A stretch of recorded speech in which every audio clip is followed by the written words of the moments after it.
Hello mga ka-London! Loan dito, loan doon, panibagong araw, panibagong ola na naman ang ating pag-uusapan at re-reviewin. Tara, samahan niyo akong alamin kung ito na ba ang makakasagot sa pera problema natin. Kung bago ka nga lang pala sa channel na ito ay mag-subscribe ka na at i-click ang notification bell para lagi kang updated sa mga susunod pa nating mga videos. Minsan o madalas sa buhay natin ay kahit gaano tayo nagsisipag magtrabaho araw-araw, ay umaabot pa rin talaga tayo sa panahon ng kagipitan. Kaya naman, hindi natin maiwasan na lumapit or mangutang sa mga online loan application. Pero syempre, bago tayo umutang, bago tayo mag-loan, ay siguraduhin muna natin na may idea tayo kung ano bang klaseng ola ang pinaglo-loanan natin. Kaya naman, hinihikayat ko kayong manood ng mga ganitong klase ng pagre-review sa mga ola para at least bago kayo mag-loan, ay malaman nyo muna kung legit o worth it ba na mag-loan sa ola na paglo-loanan ninyo. Ang online loan application nga pala na i-review natin ngayon ay ang Una Cash. Dito sa online application na ito ay pwede kang mag-loan ng up to 50,000 pesos na pwede mong bayaran ng up to 6 months. Ang kagandahan pa dito ay no hidden charges at no hidden fees. Pwede kang mag-loan basta ikaw ay 18 years old and above at Filipino citizen. Isang ID lang ang kailangan at isang proof of income. At mabilis lang ding mag-loan dito dahil 1-day processing lang at pwede mo nang makuha ang iyong loan in just 3 minutes. Dito nga pala sa review natin ay tuturuan ko rin kayo ng step-by-step procedures kung paano ba mag-loan sa ola na ito at kung magkano na lang ang ating makukuha sa loan amount na nilo-loan natin. Paalala nga rin pala, kung maglo-loan tayo o balak nating mag-loan, ay ilimit lang sa 3 hanggang 5 contacts ang nasa phone book ng ating cellphone para kung mag-message man yung mga agent ng ola, ay hindi lahat masenda ng messages yung nasa phone book natin. Huwag na nating patagalin pa, simulan na natin. Dito sa ola na ito ay meron kang 3 pagpipilian kung anong loan ang gagawin mo. Pwede ang cash loan, pwede rin ang Lazada wallet, at shopping online installment with 0% interest. At after natin i-install yung app, ay ilalagay na natin yung ating phone number. At make sure lang na ilalagay talaga natin yung phone number na sa atin talaga. Kasi bago tayo masenda ng verification code dyan, ay tatawag muna sila through verification call. Kaya kailangan lagi nating i-check yung cellphone natin at kailangan ito ay may signal kasi nga tatawag sila sa inyo. After nyan ay magsasend na rin sila sa inyo ng verification code at ilalagay lang natin. After nyan ay magla-login na tayo. Susunod naman ay maglalagay na tayo ng password natin at i-confirm lang natin. Susunod naman ay maglalagay tayo ng 4-digit PIN code. Huwag na huwag niyong kakalimutan yung 4-digit PIN code na yan kasi every time na i-open nyo yung Una Cash application, ay i-enter nyo yung code na yan. At next ay lalabas na yung loan calculator. Ilalagay lang natin kung magkano yung amount na gusto nating i-loan at kung hanggang kailan natin ito babayaran. At kung napili mo na yung amount na gusto at kailangan mo, ay i-click na natin yung Apply Now. At after nun ay dito na agad tayo sa personal information. Sa personal information, ang una nating sasagutan dyan ay ang first name, susunod ay ang middle name, tapos last name. Kasama din dyan ang email. Sa email, napaka-importante nito kasi dito sila magsisend ng info about sa process ng loan natin or dun sa progress ng loan natin. So, kailangan ng email natin ay active at nakaka-receive ng mga messages. Kasama din dito ang date of birth, una month, day, tapos yung year. Kasali din ang place of birth. At automatic sa country ay Philippines. Tapos dito naman sa PEP declaration ay i-no mo lang.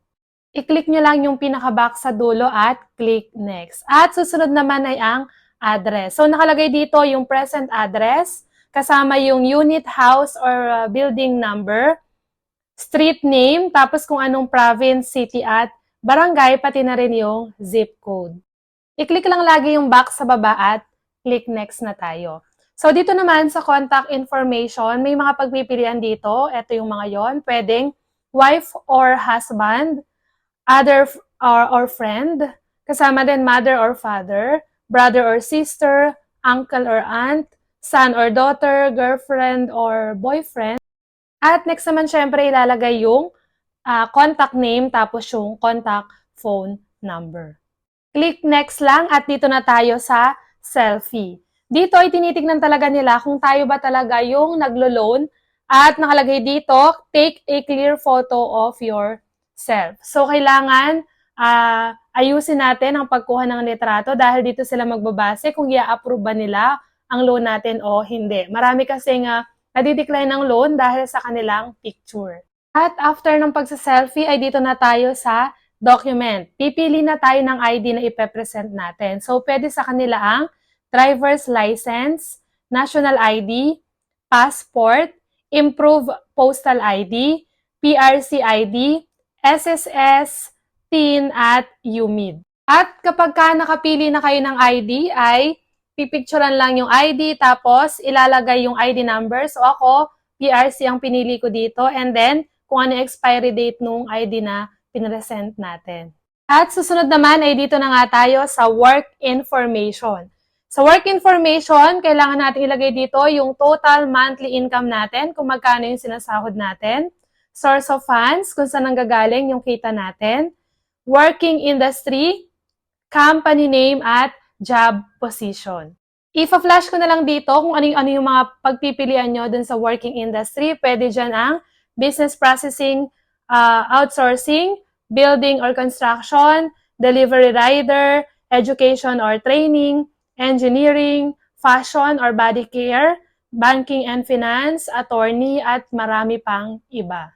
At kapag ka okay na, ay click lang natin ang next. At susunod naman ay dito sa office mate contact. So, kailangan nyo mag-provide ng isang contact na nagtatrabaho or ka-opisina mo sa iyong trabahong pinapasukan. So, pwedeng pagpilian dyan ay pwedeng boss, subordinate, at colleague.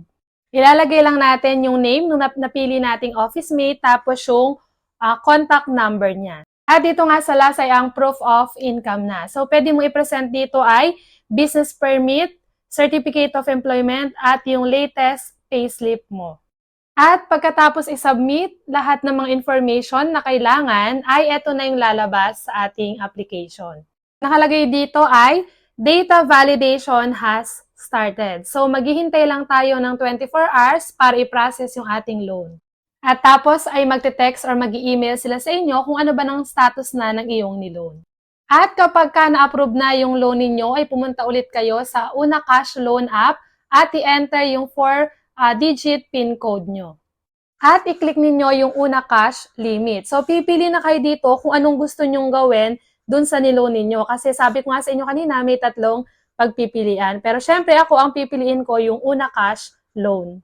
At dito ay papipiliin ka ulit nila kung magkano talaga yung gusto mong i-loan. At ang pinili ko nga amount is 15,000 pesos at na pwede kong bayaran ng hanggang 6 months. At kapag nga kinlik mo yung get money, ay confirmation na agad ng loan mo. At ang kagandahan nga dito sa loan na to ay may nakalagay din sila ng loan terms and conditions, disclosure statement, promissory note, amortization schedule, tapos ko-confirm lang natin. After ay may magsasend sa atin ng verification code sa phone number natin, itatype lang natin yung verification code at after nyan, pwede na tayong mamili kung saan ba isi-send yung ating niloan.